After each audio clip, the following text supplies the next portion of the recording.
Here's a clip from the Southwestern Lead app. An issue I've seen pop up more and more as these younger generations are starting to, I think, get more pleasure driven. And that's this myth of balance, that balance comes from pleasure. I'm going to dive into what I mean by that. The first perspective is people tend to chase pleasure over fulfillment. What I mean is the short-term fun. So to give you a good example, the day that I'm recording this video, I had a call scheduled from 9 a.m. until just now about 5 p.m. It was exhausting, very long. I had 40 minutes for a lunch break, and even during that lunch break, I had a 15-minute meeting with somebody from Calendly to figure out a Calendly account. So it has been a packed day. But I would have more pleasure-driven rather spent the day playing video games or hanging out with my dog or being outside or hanging out with Toria. But at some point during that day, if I spent that whole day, now not just a single day might do it, maybe a super long vacation can get like this, but knowing that I had more fulfilling and important work to do, that pleasure would have been avoidance. And we all know how avoidance feels after a little while. It's that weird feeling in our stomach. And then eventually I start feeling uncomfortable about it. Well, what do we tend to do with uncomfortable feelings? We ignore them by showering ourselves in more pleasurable activities. So let's say I was feeling kind of guilty about not working and I was playing a video game. Well, how do I cope with that? More video game, because the video game is pleasurable and I'm trying to cover up those negative emotions. It's very important to understand the reason pleasure is a dangerous path. What's the opposite of pleasure? Pain. Well, all of life lives with opposites. You can't have something that you love without feeling pain eventually at the loss. So the flip side of pain, if pleasure was a coin, the flip side of that coin is pain. Now, fulfillment is different. Fulfillment is what I consider to bring real and true and lasting happiness and joy into our life. Because fulfillment is that feeling that we get when we know we poured our absolute best into a day and into a moment.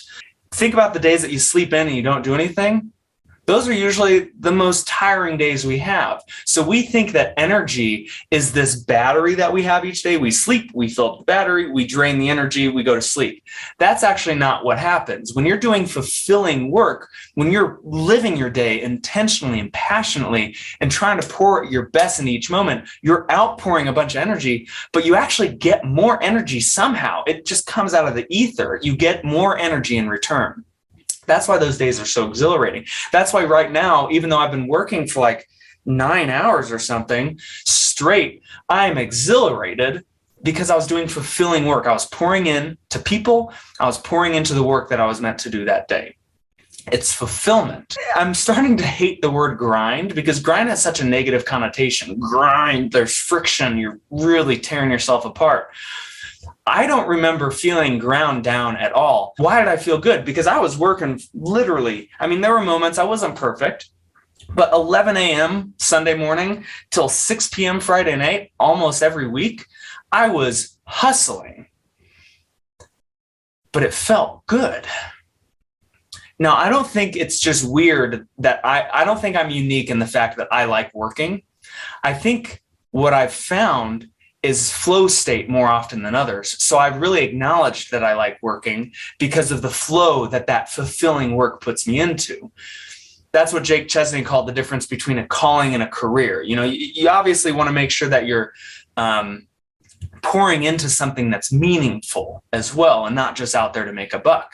But that meaningful, fulfilling work invigorates me. It brings life into my life. There was no real balance in the typical sense, but I felt balanced. Why did I feel balanced? Because we need less self-care time when we're on a good schedule. We need more self-care time, i.e. relaxing, Netflix, chilling, scrolling, whatever you do for self-care. We need more of it when we're on a bad schedule. Why do we need more of it when we're on a bad schedule? Because we don't feel so good. Our energy is low. So understand that if you really want to get the most out of something, it's about being 100% in. But it's ironic what happens, because when you're only 75% of the way in, what goes on? Well, first off, you don't put in as much work, which means you don't learn as quickly, which means you also don't work the numbers as well and get the results that you want. And when we don't get the results we want and we don't feel good about our work, how do we feel? How does our confidence feel? Which causes us to want to work less, and then our results are worse. And so the cycle continues. And that actually makes you hate it even more. And when was the last time, let's say you're really passionate about photography or music or some creative outlet, and you're worried that, oh, well, I'm working so hard. First off, that is a victim mentality. And we're going to talk about the second quick glimpse into the second reason is ownership, but we'll talk about that in a minute. When was the last time you ever just felt totally crappy about how you worked your week or how you lived your life that week? Did you use every moment intentionally? No, you kind of wasted a lot of time. When was the last time you ever ended a day like that or ended a week like that where you're kind of feeling low because you weren't living life intentionally and you thought, man, I'm feeling so down on myself. I'm inspired to go write a song. Maybe you might be inspired to write a song out of pain. Most of the time, inspiration comes with high energy states. Inspiration comes when you're feeling confident, self-assured, and on top of life. So rather, the harder you work, generally, the more time you're going to create to pour into the other things you enjoy. I feel completely balanced and I'm grinding. But I feel balanced because every moment is lived intentionally. I'm living fulfilling moments rather than seeking pleasure. Because pleasure, the opposite of pleasure is pain. So we have to ask yourself, am I seeking pleasure or am I seeking fulfillment? Because if you're seeking pleasure, of course you're not going to feel balanced. When you're only working 75%, that's like turning the stove up to 200 degrees and getting the water up to 200 degrees. But if you know anything about the boiling point of water, it's not 200 degrees, it's 212 degrees. Well, 12 degrees, or let's say you bring it up to 211, 1 degree is not that big of a difference, but it's enough to make a massive difference in the actual state of the water. Most of you put in just enough work. I want you to really hone in for a moment, pay real close attention. Most of you put in just enough work to be pissed about your lack of results. I'm going to say that again. Most of you put in just enough work to be pissed about your lack of results. You work hard, you put in 75%, but when was the last relationship you were in that you were 75% committed that worked out okay? When was the last sporting activity you did where you were 75% of the way that turned out the way you wanted? Nothing works at 75%. Now, we have to eliminate this limiting belief that if I give 100% in here, I have to give 0% to everything else. When you give 100% here, you feel awesome. And that gives you energy to give 100% everywhere else. I don't believe that you have to be good in your career or good in family. That is either or. Life is both and. In fact, the better you are as a human, you're going to be better in business and better in family and better in X, Y, and Z. So we have to eliminate this belief and stop holding ourselves back from pouring in out of this false sense of balance. Balance has become weaponized to be an atomic bomb for Mr. Mediocrity. Well, your health is important. Your mental space is important. Your emotional space is important. You need balance in your life. But what he's really doing is actually tricking you into only partially commit to things, needing more balance. Hopefully you get where I'm going. I know I'm kind of beating a dead horse here, but I really hope you get the point of this. So most of you guys are at 200 degrees. You're hot water. But it needs that 12 extra degrees to boil. And boiling water can power a steam engine train.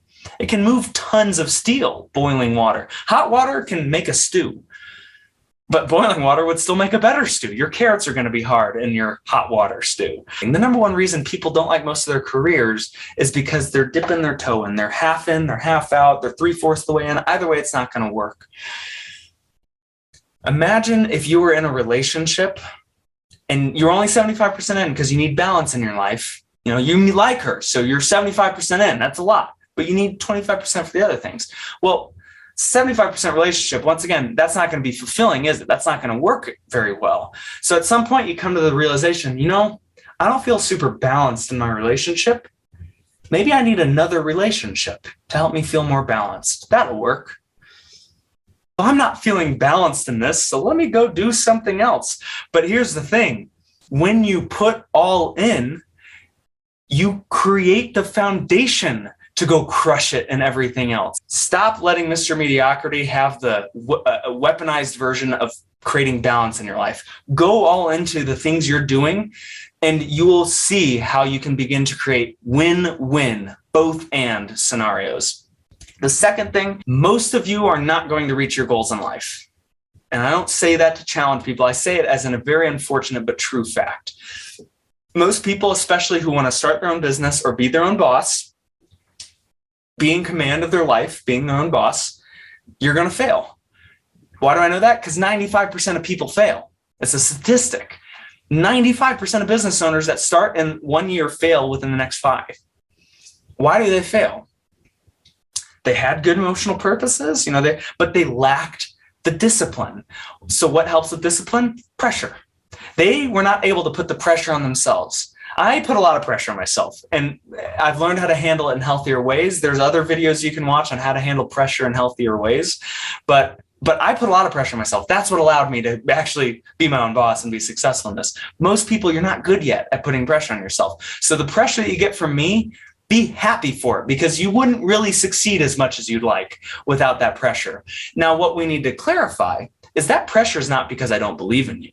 The pressure is because I believe in you. And it's because I believe in you that I want you to reach your potential, reach your goals. And it's your job to take that pressure and turn it into a positive, which is taking the pressure on your results and putting it onto the system. You've heard that 1,000 times. But a victim feels the pressure and puts it onto themselves. Oh, woe is me. Nobody likes me. They think I'm not working hard enough. Somebody who takes ownership says, okay, I'm feeling this pressure. How can I direct this pressure into my work, into the process, and to get me to do the things that I don't want to do so that I can seek fulfillment versus pleasure? And that is healthy pressure. And that's ownership. That also fuels into the wanting to dive in, because it's your thing. You make it your thing. If you're not happy with the way something is going in your life, it's your life. Take ownership over it. Now, I'm not saying run away and become apathetic, but take the bull by the horns. And you have support here to do that. You have resources here to learn how to do that. And you have the potential within you to do that. But the question is, will you? So I sincerely hope in this moment, you decide not only to dive in, put both feet in the water, dive in head first, why not? Take ownership over the situation. What I care about is that you do your best. Why do I care about that? Because when you do your best, first off, your results are probably going to be okay, or if not great. But second off, you're going to feel good. You will be more confident, you will be happier and more fulfilled when you do your best. And my job as the leader is to help other people reach their goals in life. And isn't all of our goal just to be happy? So take this and do something about it. I implore you to do something about it, because if you don't, you will continue to get dragged through things. You'll be miserable. You'll be a victim. You won't get the results you want. And then you'll spiral. Confidence will go down.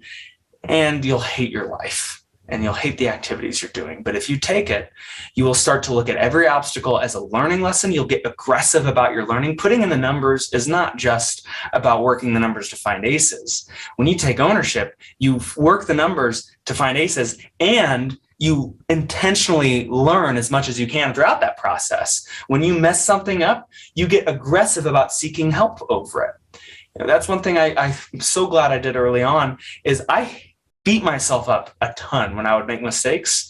I'm getting better at it, but I beat myself up a ton. So when I was feeling that pain and that raw emotion of self-defeat, I would say, I never want to feel that again. And I would seek help. I would seek resources, videos, coaching. You will be so much happier for it in the long run. Happiness does not come from pleasure. Happiness comes from fulfillment, and amongst other things we'll discuss later, but definitely not pleasure. Southwestern Lead is an international leadership program that helps you build skills, gain confidence, and discover new opportunities. With professional coaching, a world-class digital learning platform, and certifications that will enhance your resume or application, Lead sets you apart. We'll show you how to turn success principles into success habits through small group training, one-on-one coaching, and guided action plans to help you apply what you're learning. It takes more than academics to reach your goals. See what one of America's oldest leadership training programs can do for you. Visit southwesternlead.com.